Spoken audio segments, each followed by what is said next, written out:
Hello again. This is Michael Ware with the Iowa Firearms Coalition. I've got a special guest with us today is Nikki Goeser.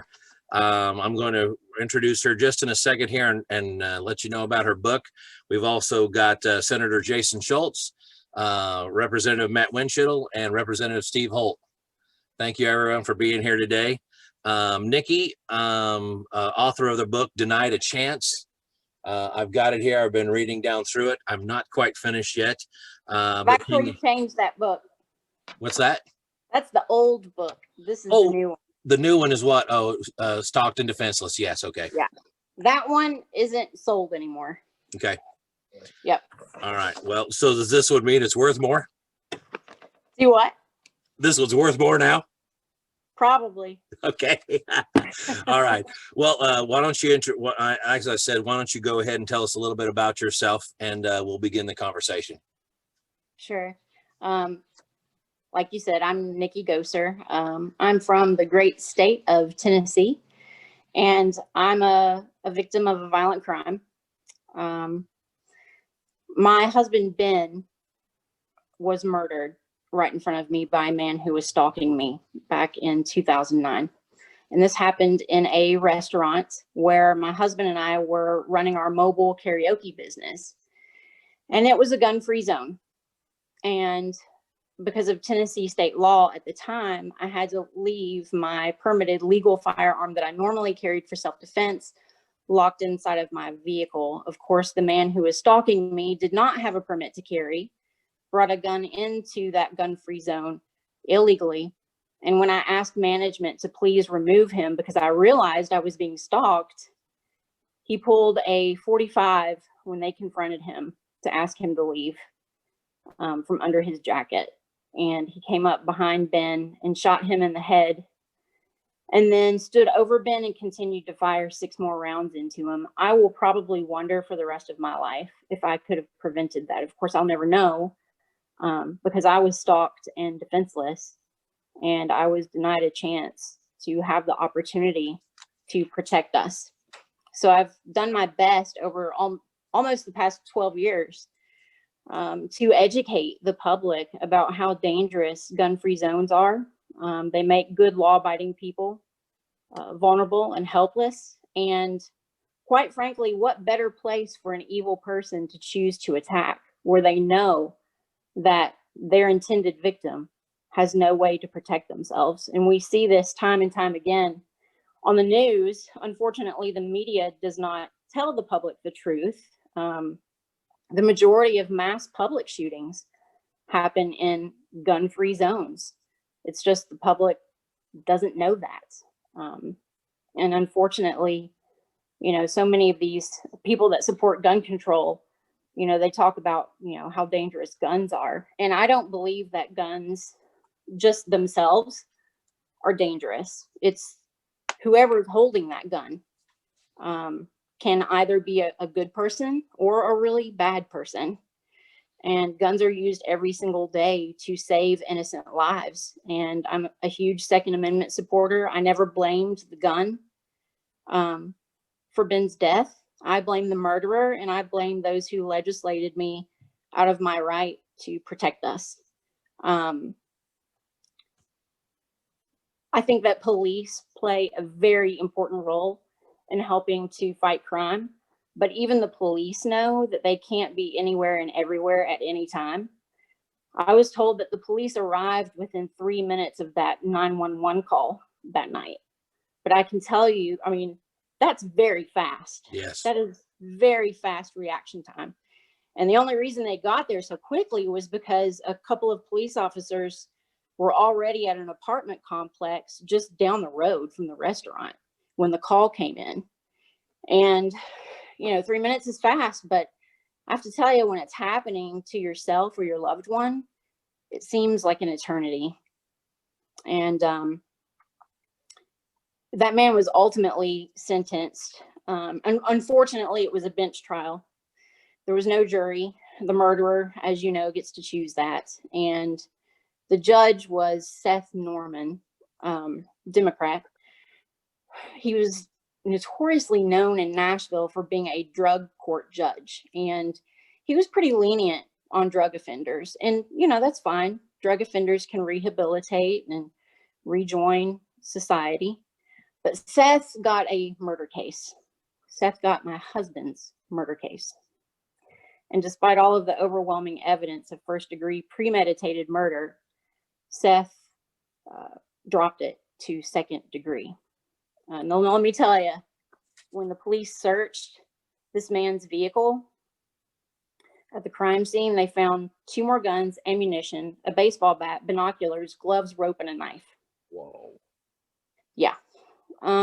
Ultimately, he was sentenced to only 23 years at 100% with no parole. However, I learned that he's been allowed to earn early release good behavior credits. Victims are lied to every day in courtrooms. When they tell you this person has to serve 100%, that's a lie. That is not the truth. But then it gets worse. I find out that this man has been sending me twisted love letters from prison for years. Let me explain what happened. Before the murder trial even took place, he sent 2 letters to me. What he does is he sends them to my former attorney that I used for my wrongful death suit against him, which I won, but of course he's indigent, so I get nothing. The first 2 letters came, and I sent those to the prosecutor, the detective, the victim witness coordinator. I sent them copies of the letters. I said, this needs to stop. Apparently I need a restraining order, and there needs to be extra charges. No one did anything. There were no extra charges, no restraining order. I wasn't getting any help. So I gave up. I told my attorney, look, I can't handle this. Please just don't tell me anymore. And my attorney honored that request. For years, he did not tell me. And then I was working on writing my book, Stalked and Defenseless, and I contacted my attorney for information that I needed while writing the book. And that's when he told me of all of these other letters. And they're twisted, just twisted love letters saying things like, he's always loved me, and even if I move on and find someone new in my life, he will continue to love me. And it just goes on and on and on. And it's terrifying. I mean, I have real legitimate fears about the day that this guy is released. And I've learned that he's been allowed to earn the max in early release good behavior credits, which is 3.5 years. His release date is October 21st, 2028. That's going to be here before I know it. Yeah. And this is a very, very dangerous person. So if there's anything that I can say to anyone, it is the Second Amendment is very important. What would a woman like me do to protect myself when I was already denied the ability to protect us?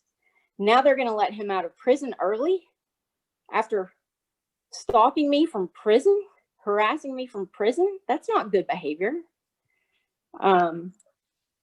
So ultimately, I hired an attorney. I tried to have his early release credits revoked. And we contacted the U.S. Postal Service, the prison warden, Tennessee Department of Correction, the U.S. Attorney's Office, and no one was doing anything. And finally, I got desperate and I said, you know what? I'm going to the media. And so I did. I went to Nashville News 4. They ran my story.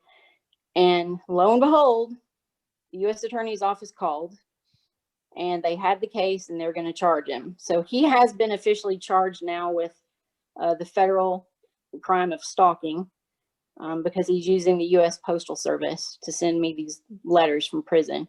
It is a felony and it carries a 5-year prison sentence. So we'll see what happens. He's already had his preliminary hearing. What they did, the feds actually went into the state prison and arrested him there and transported him to the federal courthouse for his hearing. And then he's now sitting in a federal prison awaiting the next hearing, which is, it goes before a grand jury sometime in March. But I've also been working with the Tennessee legislature on a lifelong order of protection. I realize that it's only a piece of paper, and someone this evil, obviously he doesn't care anything about the law. Someone like this, I think, will probably just walk right through it. But I still think the law is needed for victims of extreme violence like this. You know, I carry a handgun every day legally for self-defense. And I don't think any of us that carry want to ever have to use that gun. If anything, we want to avoid it. But if you are ever in fear of your life, and I would be, if he ever came around me, I would be in fear of my life. I think that would be a pretty solid defense. Well, what we've got, Nikki, I mean, I know that you know this, everybody on here knows this, but what I would like to try and impress upon others that don't understand this issue or understand it incorrectly is the idea that when we're law-abiding citizens and we carry, we're paying attention to the laws and we're adhering to them. So when we see that sign that says gun-free zone, or we see this place that's off limits, we avoid that. We don't go there. And so we're paying attention to the law because we know, how do I explain this properly? When I got my permit for the first time and I began to carry, I wouldn't say I was a paranoid person at all, but I was very cautious because I wanted to be very careful about where I went and what I did, because now the act of carrying made me more responsible and more accountable by virtue of having this tool with me, right?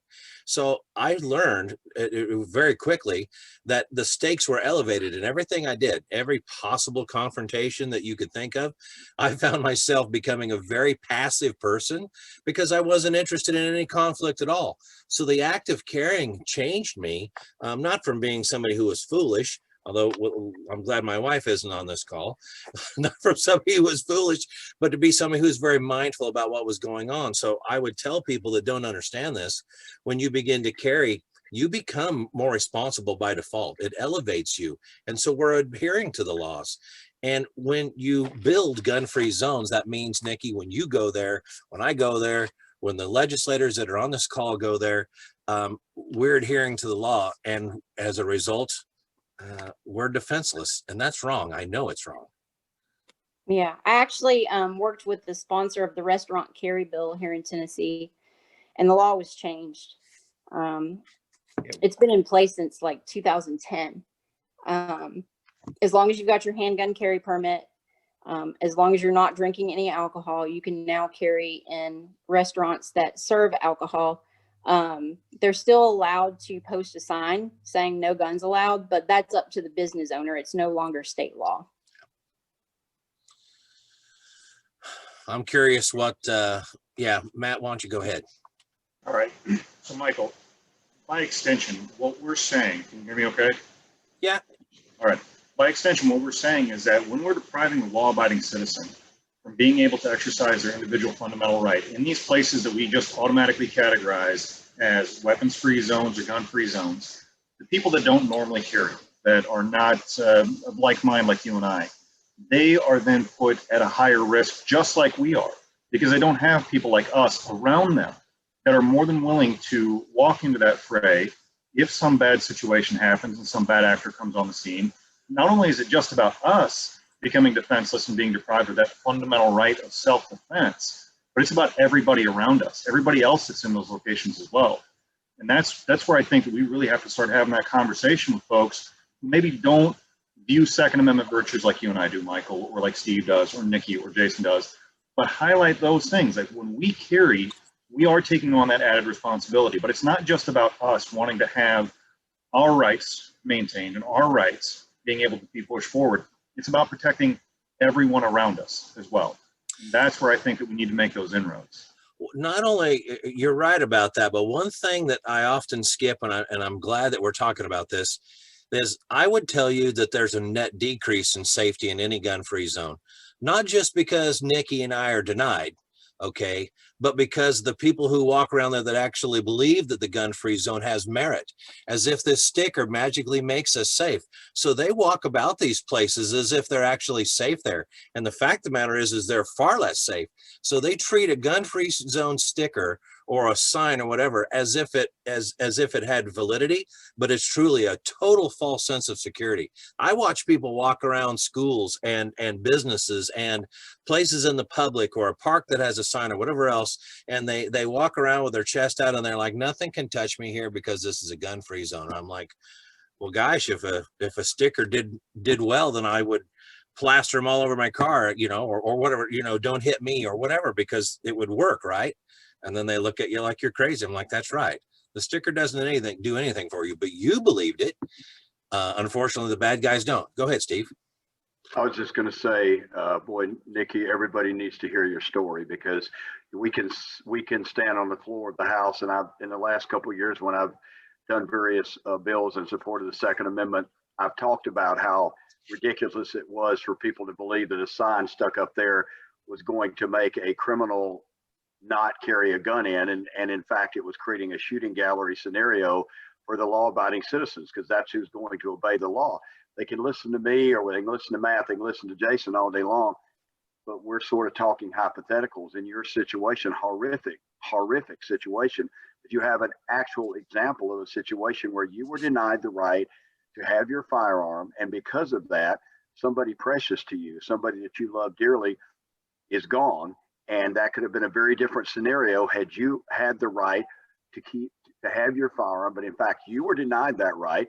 And exactly as we have all said over and over again, the criminal is not going to obey the sign, the criminal is not going to obey the rule, and because of that, your husband is no longer with us. So I really, gosh, your story, everybody needs to hear your story, because it is exactly what we've been saying over and over again about who is really impacted by gun-free zones.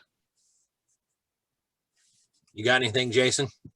I can't get past the idea that when years ago, through oversight or just cleverly having it into the bill, that in Iowa, walking into a private property, a business, if they have a no gun sign up, really only amounts to a trespassing charge if you refuse to leave after they tell you to. The difference, or hearing a firsthand account of what happens when a no gun sign is given the power of state law, is tragic. I mean, absolutely tragic. And I can't fathom getting that far into gun prohibition, where unelected folks could just have a bad political ideology and put you in a place where you could suffer so much. Agreed. Well, is there anything else that we should be considering here, Nikki? I'm glad that you took the time. I'm glad that you're able to visit with us. The legislators appreciate this. I know that, as I said before, we're going to try very hard to make some lemonade out of your lemons, out of Ben's lemons. Okay. Is there anything that's in parting that you'd like for us to consider or think about when we move into the legislative session and when people are talking about these things? I guess I would recommend that you have victims come and speak in committee. I think that would be helpful. Okay.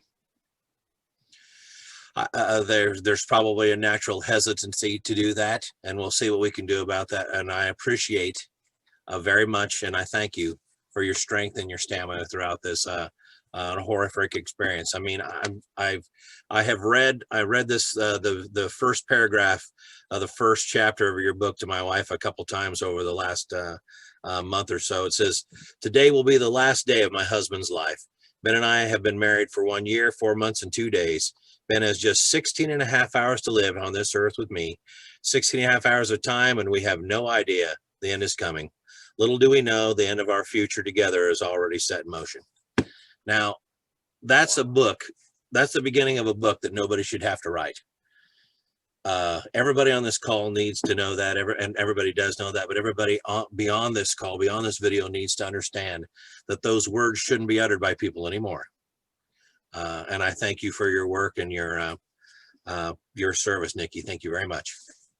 Well, I appreciate you guys in the legislature absolutely for standing up for the Second Amendment. I understand that, you know, when you're dealing with groups like Moms Demand Action, Every Town for Gun Safety, and others, it can be pretty difficult, and they can try to make you feel like you're the bad guy. And I just want you to know that there are plenty of victims out there who don't think that you're the bad guy. We appreciate legislators like you for standing up for our basic human right of self-defense.